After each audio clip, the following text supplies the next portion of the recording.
तो यहाँ इसका नाम है ब्राह्मण, इसका नाम है भक्त। समाज नहीं देखा। मीराबाई ने कहा था कि सत्संग में जाना मेरा ना छूटे चाहे जड़के मरो संसार।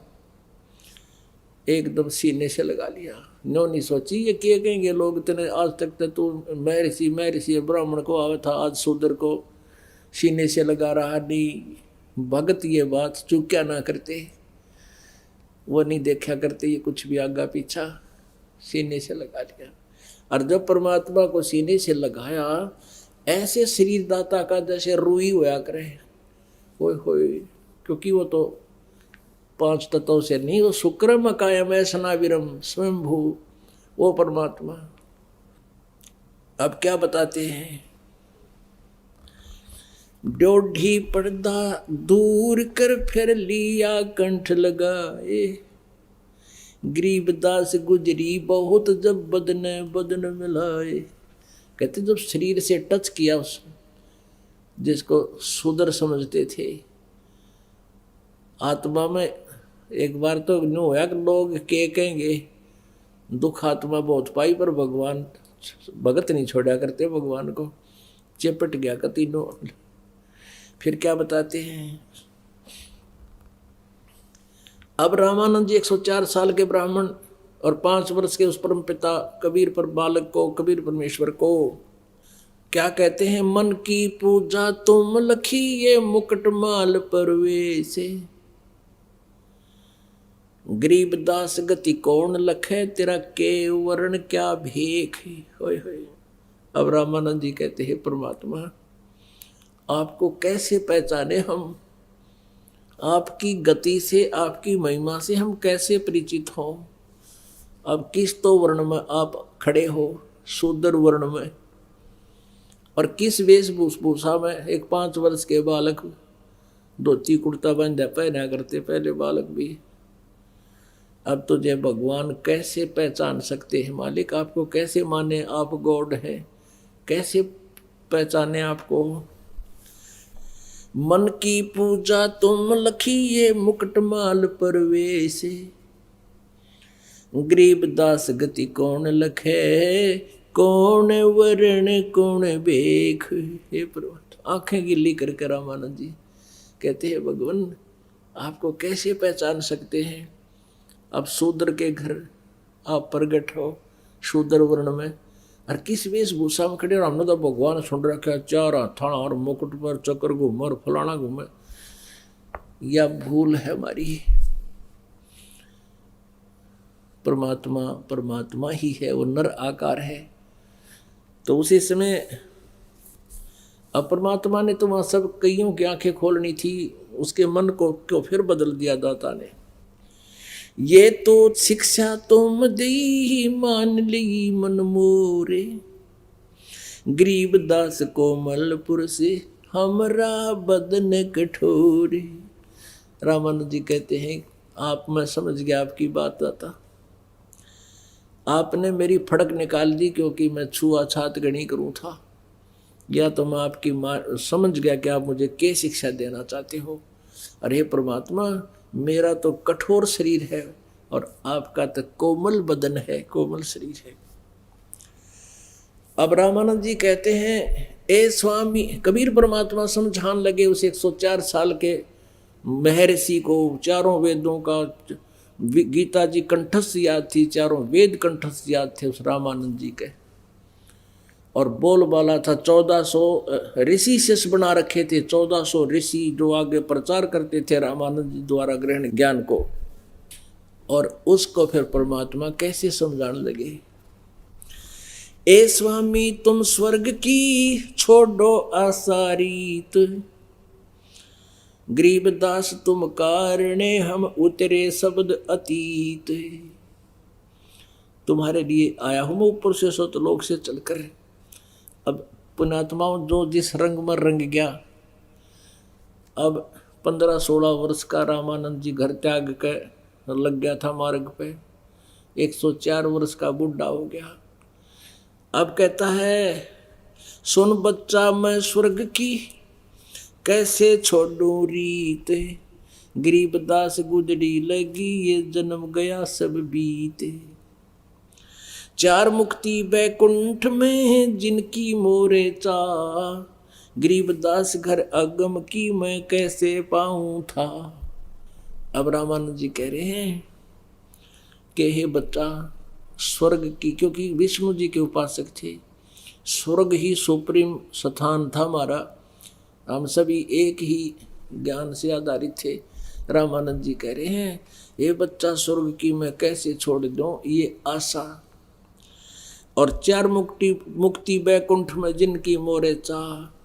फिर रामानंद जी कह रहे हैं कि जो तुम बताना चाहते हो क्या ऊपर से आए हो, उसको मैं कैसे समझूं।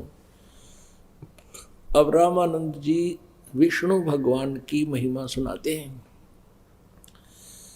और उसके विष्णु लोक की महिमा गा रहे हैं।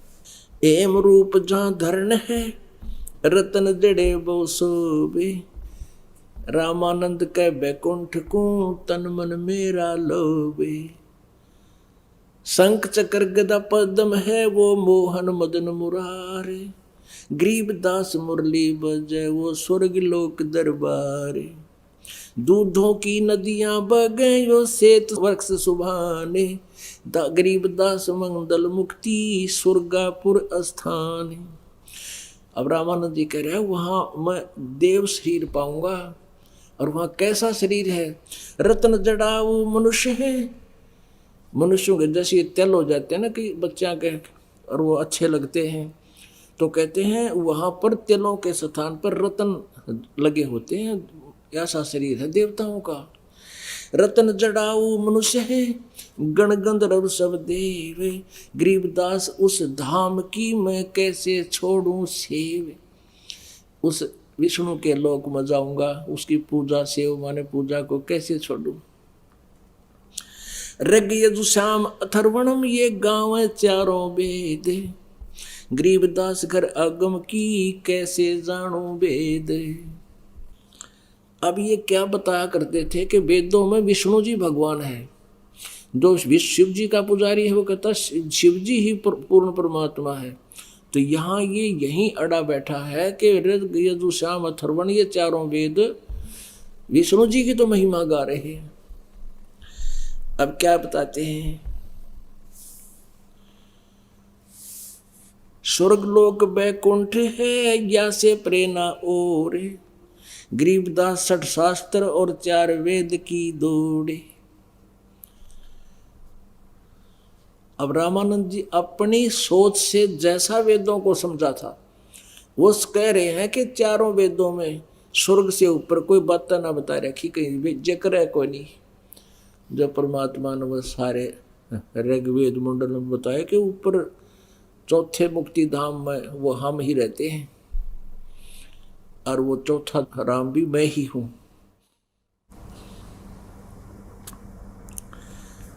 चार वेद गांव है तीसे, स्वर्ग लोक और बैकुंठ है या से प्रेरणा ओरे।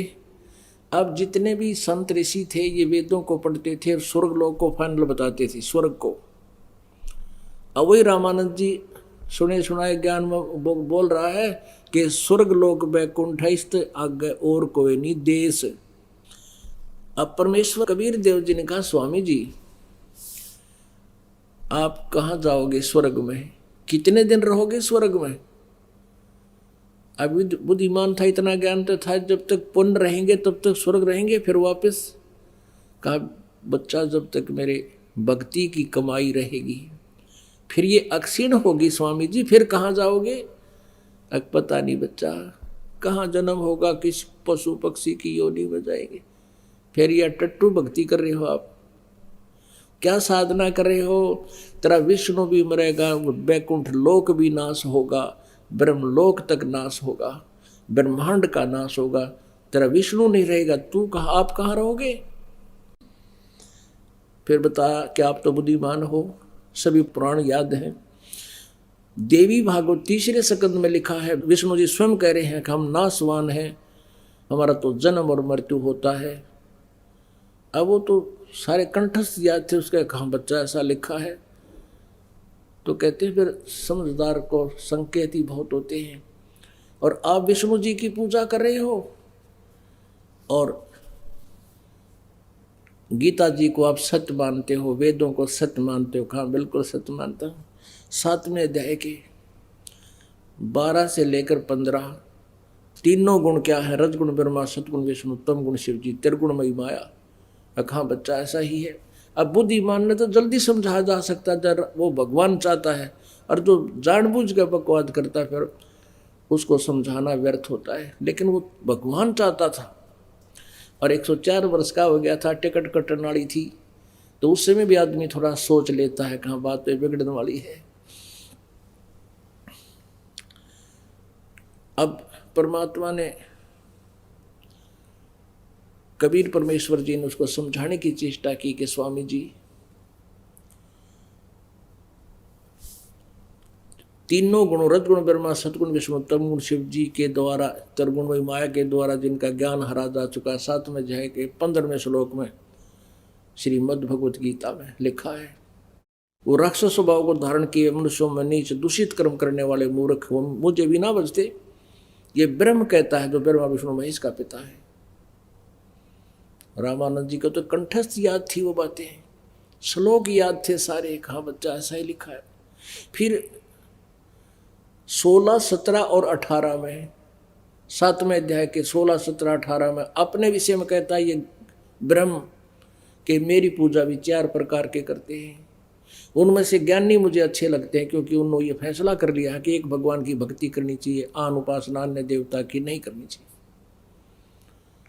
लेकिन वो भी तत्वदर्शी संत ना मिलने से मेरे वाली अनुत्तम साधना में ही लीन रहे। कि हाँ बच्चा ऐसा ही लिखा है। फिर 20, 21, 22 और 23 में स्पष्ट किया है कि जो अन्य देवताओं की पूजा करते हैं उनकी साधना शास्त्र विरुद्ध होने से व्यर्थ है। कहाँ बच्चा ऐसा ही लिखा है। सारा कुछ समझ गया फिर भी क्या कहता है। कैसा है ना, मैं समाधि लगाता हूँ और मैं सुरती ऊपर पहुँच जाती है, मेरा ध्यान समाधिस्थ हो जाता हूँ, ऊपर जाता हूँ। अब देखो काल ने इतने अड़ंगे अड़ा दिए हमारे भीतर। फिर यो अभिमान कि मैं तो बाल ब्रह्मचारी और योग अभ्यास करता हूँ, मेडिटेशन करता हूँ। परमात्मा ने पहले तो उस मेडिटेशन के डीमेरिट बताए उसको कि जो साधना आप करते हो तब से राज राज मदमानम जन्म तीसरे सुकर स्वानम। और फिर कहा कि लगाओ चल ध्यान नहीं मानने वाले दिखे तो यो और अड़ गया एक अड़ंगा। जब अंदर समाधिस्थ हुए त्रिवेणी पे 3 रास्ते हो जाते हैं ऊपर। अब 3 रास्ते वहां जाकर अटक गए, उससे आगे वो नहीं जा सकते थे। वो तो मृत्यु के उपरांत जा सकते थे जहां भी उसका साधन जिसकी भक्ति थी। तब परमेश्वर ने कहा, और बालक रूप में ऊपर दिखे जैसे सपना होया करे। कहा स्वामी जी ये बीच वाला रास्ता ऊपर ब्रह्मरंध्र को पार करके सतलोक जाता है, ऊपर के लोकों में जाता है, और ये तुम्हारा रास्ता है जो विष्णु के लोक में जाएगा। आप अपने पुण्य कर्मों के आधार से विष्णु लोक में जाओगे, अपने पुण्यों को खत्म करके फिर 84 लाख योनियों में। ये सामने का जो 30 बीच वाला जो ब्रह्मरंध्र है, ये तुम्हारे मंत्रों से जाप से नहीं खुल सकता, ना ओम नाम से खुल सकता। मैं अपने सतनाम से खोलूंगा। परमात्मा ने लीला करके दिखाया, उस सतनाम का सिमरण किया, वो बीच का इतना भारा जो गेट से एकदम खुल गया, पटाख देसी। आजा स्वामी जी। ऊपर परमात्मा ने काल दिखाया कि जिसको तुम निराकार कहते, ये बैठा ये ओछे माथे वाला जो 1000 भुजा दिखावा था, श्री कृष्ण में प्रवेश करके अर्जुन डराया था, उसने डरा के युद्ध कराया, मैं काल हूँ सैंसर बाऊ, वो बैठा देख। परमात्मा के सिमरण के सामने उसका नतमस्तक हो गया।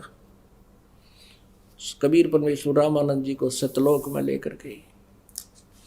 अब वहां जाकर रामानंद जी ने क्या देखा कि परमेश्वर जैसे यजुर्वेद अध्याय नंबर 5 के मंत्र नंबर 1 में 2 बार गवाही दी है, अग्ने तनुरसी विष्णुवे तवा सोमस्य तनुरसी।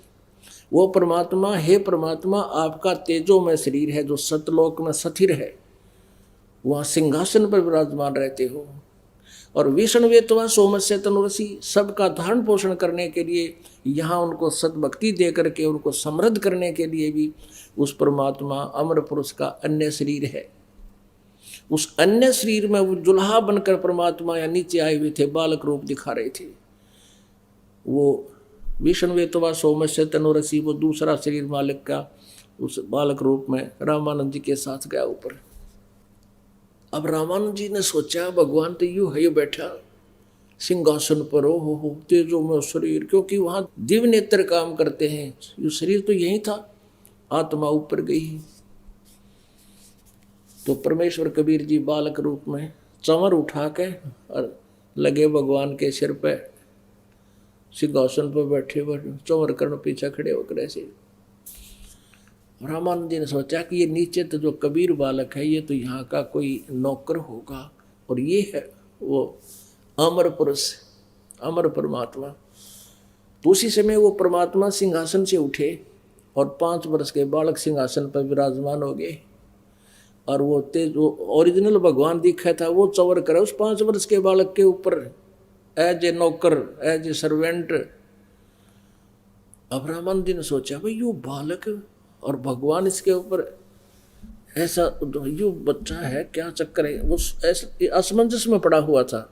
इतने में वो तेजो में शरीर उस 5 वर्ष के बालक में समा गया। अनंत कोट ब्रह्मांड के सिंहासन पर वो 5 वर्षीय बालक कबीर देव विराजमान है।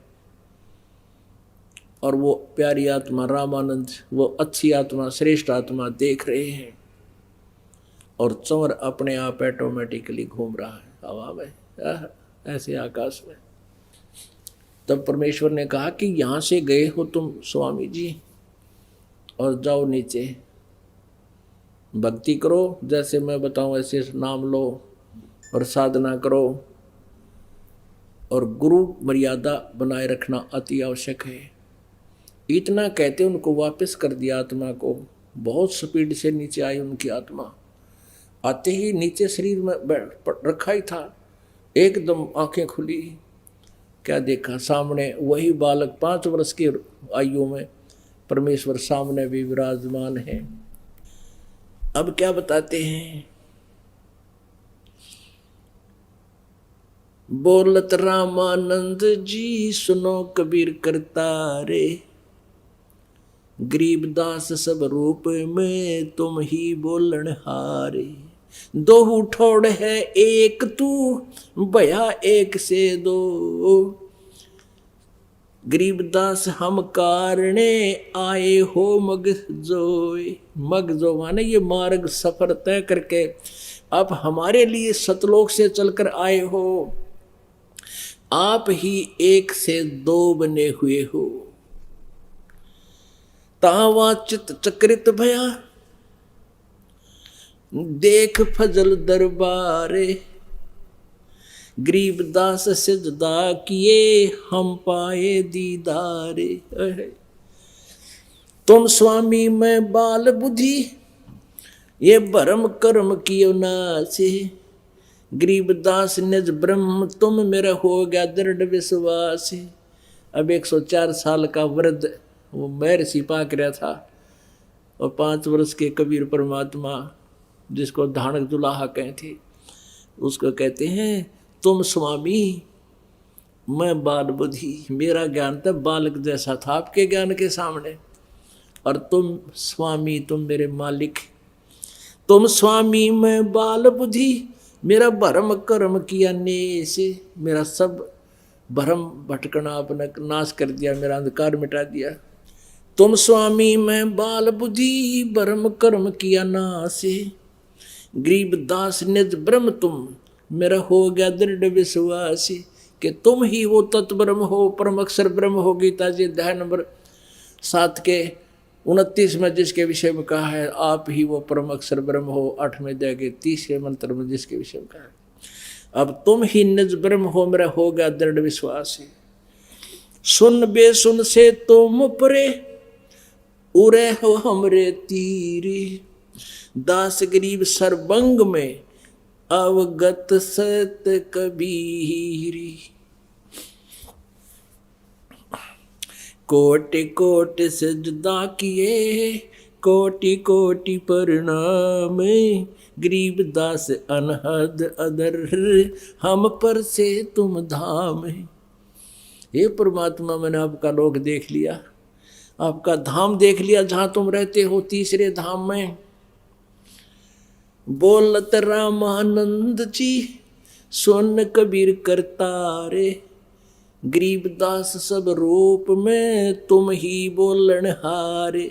आपकी पावर के बिना मालिक या पत्ता भी ना ले, सब जीव आपकी शक्ति से बोल रहे हैं। ये मिट्टी का पुतला बोल सकता है?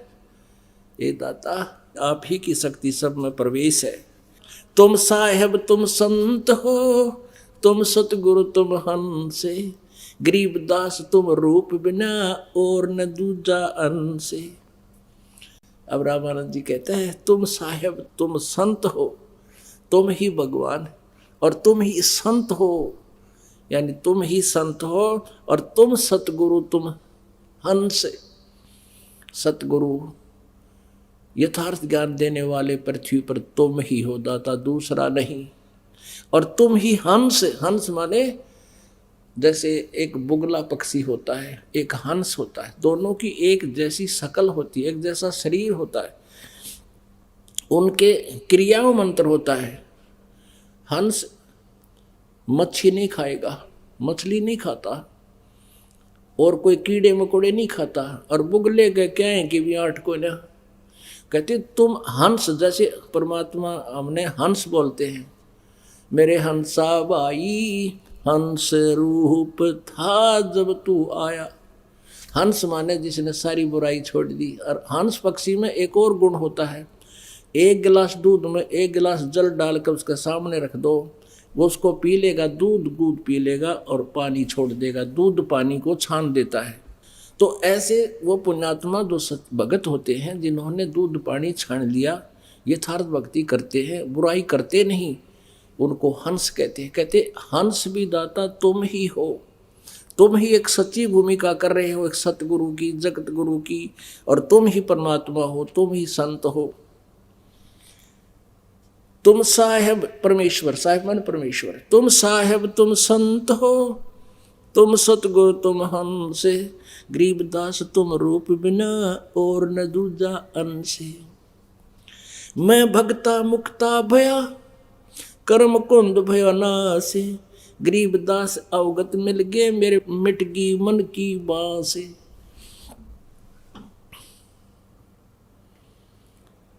अब 104 साल का वृद्ध मैं ऋषि पाक रहा था, 1008 आगे पाछे लाओ था, सरस्वती स्वामी पंडित। अब 5 वर्ष के बालक को कहता मैं तेरा भक्त, मेरा तो कल्याण हो गया, भगवान की चार आप मिल गए मुझे। मैं भक्त मुक्ता भया और भरम कर्म भयो नाश, मेरे तो सब शंकाएं खत्म होगी मालिक आपको साक्षात देखकर। गरीबदास जी कहते, रामानंद जी ने बोले गरीबदास अवगत मिले, ये मिट गई मन की बांस, मन की वासना खत्म होगी, ये ऐसा नहीं वैसा नहीं और वहां जाऊंगा विष्णु के लोग, ये तो कोई सौदा है को नहीं।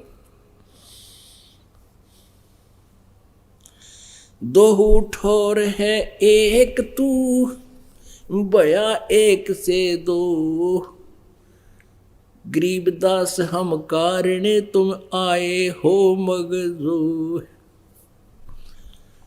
अब परमात्मा कहते हैं गोता मारू स्वर्ग में जा बैठूं पाताले, कह कबीर ढूंढता फिरूं अपने हीरे मोती लाल। और यही चारों वेद बताते हैं वो परमात्मा सतलोक से अपने तीसरे धाम में रहता है, वहाँ से गति करके आता है और श्रेष्ठ आत्माओं को मिलता है, फिर उनको ज्ञान देता है, उनको मुक्त करता है। बोलो सतगुरुदेव जय हो सत साहिब।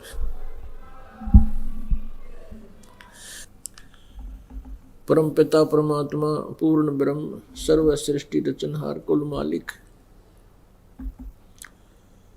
कबीर देव बंदी छोड़ कबीर साहिब जी की असीम कृपा से आप जी को ये सत्संग सुनने को मिल रहा है। सत्संग से हमें जानकारी होती है हम कौन हैं, कहाँ से हम आए हैं,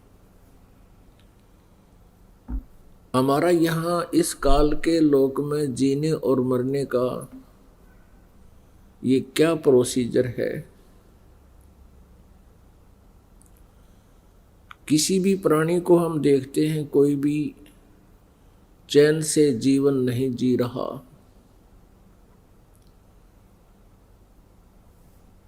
पशु पक्षी अन्य प्राणी तो वैसे ही हमें स्पष्ट दिखाई देते हैं ये कितने दुखी हैं। मानव शरीर को हम प्राप्त करके ये सोच लेते हैं कि हम सुखी हैं, लेकिन हम भूल जाते हैं तत्व ज्ञान के अभाव से कि हम भी जीव हैं। केवल आकार का अंतर है, मटेरियल वही है, सभी विकार वही हैं जो अन्य प्राणियों में हैं, लेकिन मानव शरीर के एक विशेषता है कि हम इससे परमात्मा प्राप्ति कर सकते हैं, हम इस कष्ट से छुटकारा प्राप्त कर सकते हैं, जन्म और मृत्यु के रोग को हम सदा के लिए समाप्त करा सकते हैं।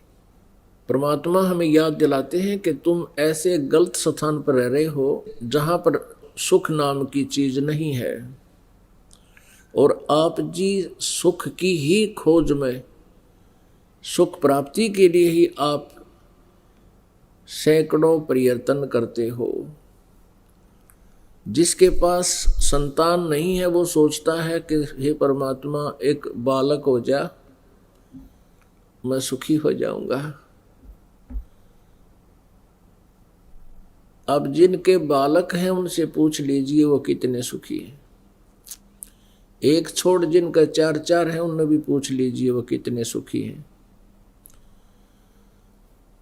अंधा सोचता है मुझे नेत्र मिल जाए, हे भगवान, वो कुछ नहीं मांगता भगवान से, केवल नेत्र मांगता है। ये नेत्रों वाले देख ले कौन सुखी है। इसी प्रकार जिसके पास धन नहीं है वो धन मांगता है, हे भगवान धनवान हो जाऊं तो मौज हो जावे। जितना भी अधिक धन होगा उतना ही अत्यधिक दुखी प्राणी हो जाता है। धनवान प्राणी कभी सुखी नहीं हो सकता, क्योंकि हमने उस परमात्मा के ज्ञान का पता नहीं है जो अध्यात्म ज्ञान है, जिसके अंदर सच्चाई परिपूर्ण है, और हम अपनी जीव संज्ञा से जितनी सोच करते हैं वो जीव सतर की है। उस आधार से हम ना सुख प्राप्त कर सकते हैं ना कोई निर्णय ले सकते हैं। हमने अपने जीवन को सफल करने के लिए परमेश्वर के विधान को आधार मानना पड़ेगा, उसी का अनुसरण करना होगा। अपनी सोच अपने ज्ञान को हमने फॉरगेट करना पड़ेगा, उसको भुलाना पड़ेगा, क्योंकि हमारी सोच है कि धनवान सुखी। धनवान सोचता है कि राजा लोग सुखी होंगे, मैं मंत्री बन जाऊं, मुख्यमंत्री बन जाऊं, उसके लिए ना जाने कितना पैसा व्यय कर देता है वो एक MLA MP बनने के लिए, और राजा को सौंपने में भी सुख नहीं होता। लेकिन हमारी जीव संज्ञा का जो पैमाना है वो हम देख लेते हैं। ये पहले राजा लोग हाथियों पर चलते थे, उनके ऊपर नौकर छत्तर रखते थे छाया के लिए, बड़ा छत्तर चांदी सोने का, आगे पीछे सेना चलती थी, बैंड बाजे बजते थे, तो आम व्यक्ति बड़ा प्रभावित होता था कि राजा बहुत सुखी है, उसको सौंपन में भी सुख नहीं होता। ऐसे ही कोई मंत्री, प्रधानमंत्री, मुख्यमंत्री या अन्य पोस्ट पा करके हम ये सोच लेते हैं ये बड़ा सुखी होगा, उस जैसी दुर्गति प्राणी की नहीं। सपने में भी सुख नहीं इन व्यक्तियों को। और वर्तमान में कलयुग के मंत्री, मुख्यमंत्री, प्रधानमंत्री, इनके तो आसपास भी सुख नहीं है। अगर कोई सुखी है तो परमात्मा पंदी छोड़ के ज्ञान पर जो आधारित हो चुका है, कबीर परमेश्वर के तत्व ज्ञान पर आधारित हो गया है, उसको परिचित हो गया उससे, और जो परमात्मा का सतनाम जाप करता है, वो प्राणी सुखी होगा, वो प्राणी सुखी है और होगा, और उसी को मोक्ष होगा। भाई तन दर सुखिया कोई न देखा, जो देखा सो दुखिया हो। उदय अष्ट की बात करते हैं, मन सबका किया विवेक का हो, सबका किया विवेक का हो। तन दर सुखिया कोई न देखा, जो देखा सो दुखिया हो। उदय अष्ट की बात करते हैं, मन सबका किया विवेक का हो, सबका किया विवेक का हो। घाटे बाधे सब जग दुखिया, के गृहस्थी बैरागी हो। घाटे बाधे सब जग दुखिया, के गृहस्थी बैरागी हो। सुख देव ने दुख के डर से, गर्भ में माया त्यागी हो, गर्भ में माया त्यागी हो। तंदर सुखिया कोई न देखा, जो देखा सो दुखिया हो। उदय अस्त की बात करते हैं, मन सबका किया विवेक का हो, सबका किया विवेक का हो। जंगम दुखिया योगी दुखिया, तपस्वी को दुख दूना हो। जंगम दुखिया जोगी दुखिया, तपस्वी को दुख दूना हो। आशा तृष्णा सब में व्यापे, कोई मैल न सुना हो, कोई मैल न सुना हो। तंदर सुखिया कोई न देखा, जो देखा सो दुखिया हो। उदय अस्त की बात करते हैं, मन सबका कियो विवेक का हो, सबका किया विवेक का हो। भाई सच कहूं तो जग नहीं माने, पर झूठ कही ना जाई हो। सच कहूं तो जग ना माने, झूठ कही ना जाई हो। ब्रह्मा विष्णु ये शिव जी दुखिया, जिन ये राह चलाई हो, जिन ये राह चलाई हो। तंदर सुखिया कोई न देखा, जो देखा सो दुखिया हो। उदय अष्ट की बात करते हैं, मन सबका किया विवेक का हो, सबका किया विवेक का हो। भाई सुरपति दुखिया भूपति दुखिया, रंग दुखी बपरीती हो। सुरपति दुखिया भूपति दुखिया, ये रंग दुखी बपरीती हो। कहे कबीर और सब दुखिया, एक संत सुखी मन जीती हो, संत सुखी मन जीती हो। तन दर सुखिया कोई न देखा, जो देखा सो दुखिया हो। उदय अष्ट की बात करते हैं, मन सबका किया विवेक का हो, सबका किया विवेक का हो। भाई सुरपति दुखिया भूपति दुखिया, रंक दुखी बपरीती हो। सुरपति दुखिया भूपति दुखिया, रंक दुखी बपरीती हो। कहे कबीर और सब दुखिया, एक संत सुखी मन जीती हो, संत सुखी मन जीती हो। तंदर सुखिया कोई न देखा, जो देखा सो दुखिया हो। उदय अष्ट की बात करते हैं, मन सबका किया विवेक का हो, सबका किया विवेक का हो। परमेश्वर कबीर जी अपनी महिमा आप बताने के लिए अपने सतलोक से चलकर यहाँ आते हैं। और हम प्राणियों को याद दिलाते हैं कि ये सुख सथल नहीं है। 21 ब्रह्मांड में आग लगी हुई है, यही आग जो आपके लगी हुई है, काम, क्रोध, मोह, लोभ, अहंकार। और इसी अग्नि से प्रत्येक व्यक्ति अपने ही अंदर अंदर जलता रहता है। ब्रह्मांड 21 आग लगी है और ये कृत्रिमबाजी सभी ठगी है। अपने आत्मा वो जो सुख हम तलाश करें वो सुख सतलोक के अंदर है, सचखंड में है। वहां पर ऐसी ही सृष्टि है, वहां पर ऐसा ही जीव है, ऐसा ही जीवन है। वहां पर 84 लाख योनियों नहीं है, केवल मानव सदृश जीवन है वहां पर। हमारा ऐसा ही केवल एक मानव जाति ही वहां पर है, अन्य प्राणी नहीं है। और वहां किसी वस्तु का अभाव नहीं। वहां इच्छा रूपी विमान आपके पास होगा। जैसे आपकी इच्छा होगी कि हम वहां जाएं तो 1 सेकंड में आप वहीं पहुंच जाओगे। वहां ऐसी व्यवस्था, आप प्रत्येक के पास आध्यात्मिक उपलब्धियां होंगी।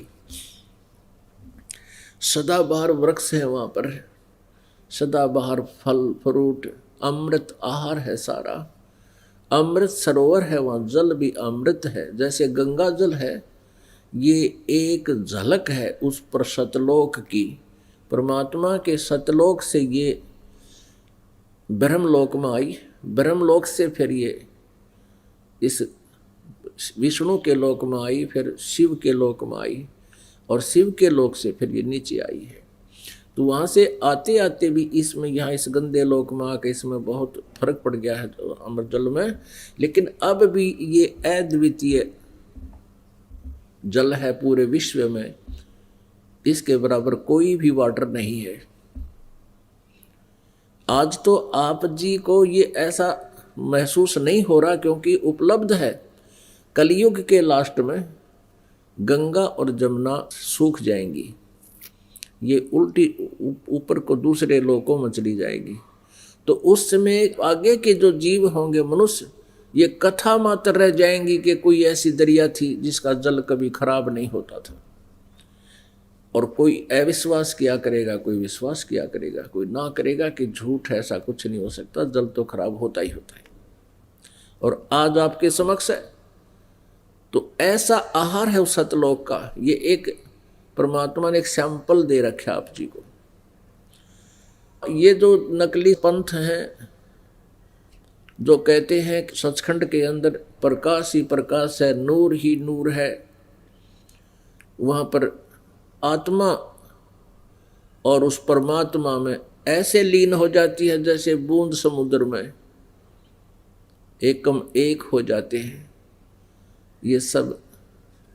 ये इनकी गलत स्टेटमेंट है, रॉन्ग स्टेटमेंट है। इनका अनुभव नहीं, इनको ज्ञान भी ठीक नहीं। जिनकी थ्योरी ही गलत है तो प्रैक्टिकल अपने आप गलत होता है। तो पुण्यात्माओं, यदि ऐसा हो कि वहाँ कुछ भी ना हो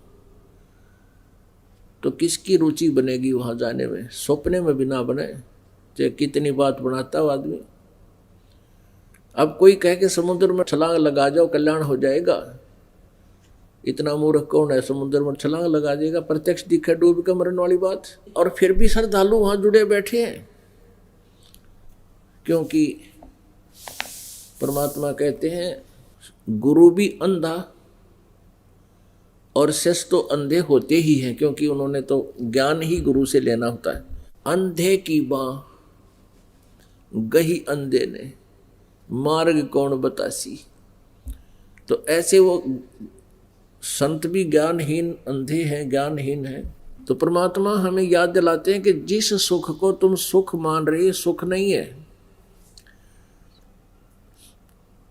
क्या बताते हैं कि वो सुख सतलोक के अंदर है, सचखंड के अंदर है। उस सुख की प्राप्ति के लिए कौन सा प्रयत्न आप जी ने करना चाहिए, उसकी विधि सत्संग में बताई जाती है। सचखंड में, सतलोक में जाने के लिए, अर्थात पूर्ण मोक्ष प्राप्त करने के लिए कौन सी विधि है, वो सत्संग में ही बताई जाती है। और पुण्यात्माओं, परमात्मा ने अपनी वाणी में कहा कि 3 लोक और भवन चतुर्दश कोई नहीं सत्संगी। ओए होए पुण्यात्माओं, ये शब्द कह देना आसान है, लेकिन इसको हजम करना बड़ा मुश्किल है कि 21 ब्रह्मांड में भी कोई सत्संगी नहीं है। 3 लोक और भवन चतुर्दश, पृथ्वी लोक, स्वर्ग लोक, पाताल लोक, और ये 14 लोक और हैं, ब्रह्मा विष्णु महेश की नगरियां, 88,000, ये वो भी एक ग्रुप बोला जाता है। ब्रह्मलोक, दुर्गा का लोक, इसका काल का अलग से एक स्थान है। ऐसे ये 14 भवन नीचे के साथ पाताल को छोड़कर 6 और लोक हैं। तो ये 14 लोक बताए जाते हैं। परमात्मा कहते हैं 3 लोक, पृथ्वी, पाताल और स्वर्ग, और इन 14 लोकों में कोई भी सत्संगी नहीं है। सत्संगी का अर्थ होता सच्चे ज्ञान युक्त प्राणी, जिनको भक्ति का यथार्थ ज्ञान हो, सृष्टि रचना की जानकारी हो। किसी को भी नहीं। इवन ब्रह्मा विष्णु महेश को भी आध्यात्मिक ज्ञान नहीं है, वेद ज्ञान नहीं है। पुण्यात्माओं, ये एक ऐसी कड़वी सत्य है, ऐसा कड़वा सत्य है कि हम हैरान रह जाते हैं कि क्या ब्रह्मा विष्णु महेश को भी ज्ञान नहीं था? नहीं था। इस कंसेप्ट को अभी क्लियर करते हैं। पहले प्रसंग चल रहा है कि तन दर सुखिया कोई न देखा, जो देखा सो दुखिया हो। उदय अस्त की बात करत है, मन सबका किया विवेका हो। जो पूरी पृथ्वी के शासक हैं, जहाँ सूर्य उदय होता है और अस्त होता है, यानी पूरी पृथ्वी का जो शासक है, कहते हैं उससे भी मैं खूब परिचित हूँ, उसको भी स्वप्न में भी सुख नहीं। क्या बताते हैं कि घाटे बाद है सब जग दुखिया। घाटा मीन आनी होगी किसी को बिजनेस में, बाधा मीन लाभ हो गया। जिसको हानि होगी वो तो अंडरस्टूड है, वो तो दुखी है ही है। जिसने लाभ हो गया वो भी दुखी। वो कैसे दुखी है? जैसे आपको बेनिफिट हो गया 2 लाख का, और फिर आप क्या करोगे? यू काल टेकन ना दे, 20 लाख के काम को स्टार्ट कर देगा। कोई ऐसी फैक्ट्री लाऊंगा, फलाना प्लांट लगाता हूँ, और उसमें 90% 70% लेगा लोन, और वो 2 लाख का बेनिफिट भी उसके अंदर। आगे फिर उसकी इतनी चिंताएं बढ़ जाएंगी, रात में भी नींद आनी हराम हो जाती है। फिर परमात्मा कहते हैं जंगम दुखिया योगी दुखिया, और तपस्वी को दुख दूना हो। ये जितने भी शास्त्र विरुद्ध साधक हैं, जो परमेश्वर कबीर जी की साधना को छोड़कर, सत साधना को छोड़कर, सतनाम का जिसके पास नाम मंत्र नहीं है सच्चा, और पूरे गुरु से प्राप्त नहीं है, उसको छोड़कर जितने भी साधक हैं वो भी अपना जीवन व्यर्थ कर रहे हैं। श्रीमद् भगवत गीता अध्याय नंबर 16 के श्लोक नंबर 23 में कहा कि अर्जुन, शास्त्र विधि को त्याग कर जो मनमाना आचरण करते हैं, उनको न तो कोई सुख होता है, न गति होती है, न कोई सिद्धि प्राप्त होती है, अर्थात यूजलेस। तो पुण्यात्माओं, शास्त्र विरुद्ध साधना कौन सी है और शास्त्र अनुकूल साधना कौन सी है, भक्ति कौन सी है? वो गीता जी अध्याय नंबर 16 के श्लोक 24 में स्पष्ट किया है कि इससे तेरे लिए कर्तव्य और अकर्तव्य की व्यवस्था में सदग्रंथ ही प्रमाण है, शास्त्र ही प्रमाण है। उन्हीं के आधार से जो सदग्रंथों में साधना लिखी है, वे ऑफ वर्शिप बताई है, वही करनी चाहिए और नहीं करना। अपने आत्माओं, आप जी जो विशेषकर पवित्र हिंदू धर्म में जन्म जिन पुण्यात्माओं का है, वो श्रीमद् भगवत गीता को एक सर्वधारी सदग्रंथ मानते रहे, और है भी, लेकिन उसका पाठ भी करते थे और साधनाएं उसके विपरीत किया करते थे। अब जैसे श्री कृष्ण जी के पुजारी हैं, वो नाम जपते हैं, हरे कृष्ण कृष्ण कृष्ण हरे हरे, हरे राम राधे श्याम राधे। और जो शिव जी के पुजारी हैं, ओम नमः शिवाय ओम नमः शिवाय, ये जाप करते हैं। और जो विष्णु जी के उपासक हैं, वो ओम भगवते वासुदेव नमः, ये जाप करते हैं। पहले तो ये देवता पूजा के योग्य नहीं है, ये मोक्षदायक नहीं है। अपनात्माओं, ये दास इसलिए प्रत्येक संत का खटक रहा है, जिसके भी 1000, 2000, 10,000 शिष्य हैं, वो ही मुझसे बहुत खिन्न है, क्योंकि उनके पास ज्ञान शास्त्र विरुद्ध है। और वो उन भोली आत्माओं को नहीं चाहते कि वो भोली आत्मा का कल्याण हो और उनको सच्चाई का पता लगे, तो वो विरोध करते हैं और गुमराह करने की चेष्टा करते हैं समाज को, कि रामपाल आलोचना करता है। आलोचना नहीं, दास एक बहुत ही परमार्थी कार्य कर रहा है। अपने सदग्रंथों में जो अनमोल भक्ति विधि और ज्ञान उपलब्ध है, उसका प्रकाश कर रहा है, उसको आपके समक्ष रूबरू कर रहा है, जिससे आप जी का कल्याण संभव है, अन्यथा नहीं। अब ये संत सब गलत साधना खुद भी कर रहे हैं और करवा भी रहे हैं, आप भी जीवन व्यर्थ कर रहे हैं और उन पुण्यात्मा श्रद्धालुओं का भी जीवन नष्ट कर रहे हैं। अब जो भी वे ऑफ वर्शिप साधना हमारे सदग्रंथों में विद्यमान है, हमने वही करनी चाहिए थी। फिर उसके बाद उस साधना का, उस नाम जाप का विधि बताने का अधिकारी भी आवश्यक है। अनाधिकारी यदि वो उपदेश देता है, वो भी लाभदायक नहीं है। एक समय में एक ही सतगुरु होता है, दूसरा नहीं हो सकता। आज से 600 वर्ष पहले परमेश्वर स्वयं आए थे एक सतगुरु की भूमिका करने, और केवल एक वही सतगुरु थे। 600 वर्ष पहले लगभग परमात्मा के 64 लाख शिष्य हुए थे। 64 लाख, विचार कीजिए पुण्यात्माओं। उस समय ना कोई मीडिया था, ना कोई टेलीविज़न था, ना कोई स्पीकर थे, ना कोई बैटरी उपलब्ध थी। और उस समय परमेश्वर के 64 लाख शिष्य हुए भारत में। उस समय भारत कहाँ तक था? पश्चिमी पाकिस्तान, पूर्वी पाकिस्तान, अफगानिस्तान, बलोचिस्तान, गजनी तक, इराक, ईरान तक भारत था।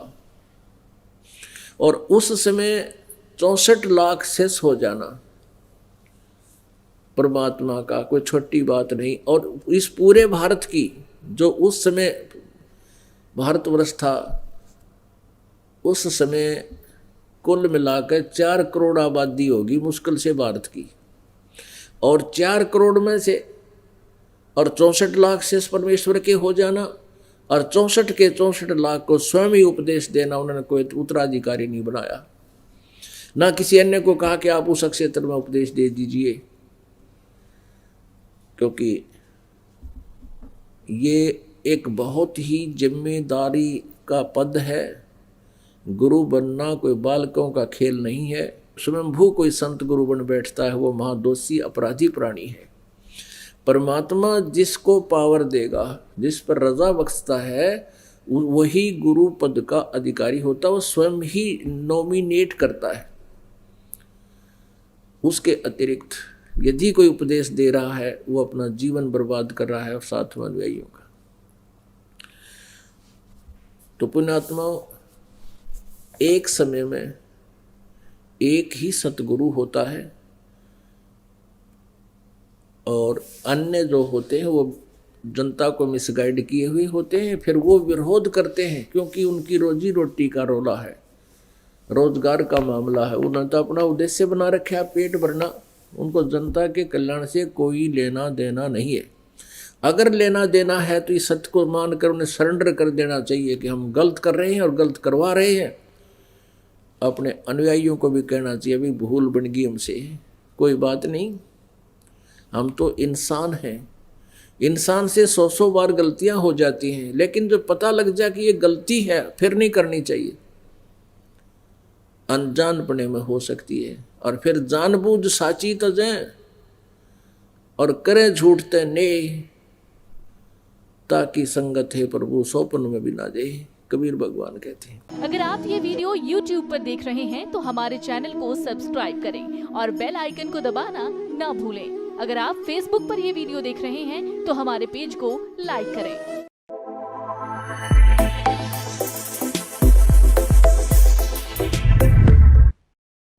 सत साहिब सभी भक्तों को। जो लोग भी मेरे चैनल में पहली बार आए तो चैनल को सब्सक्राइब, वीडियो को लाइक और वीडियो पूरा जरूर देखें।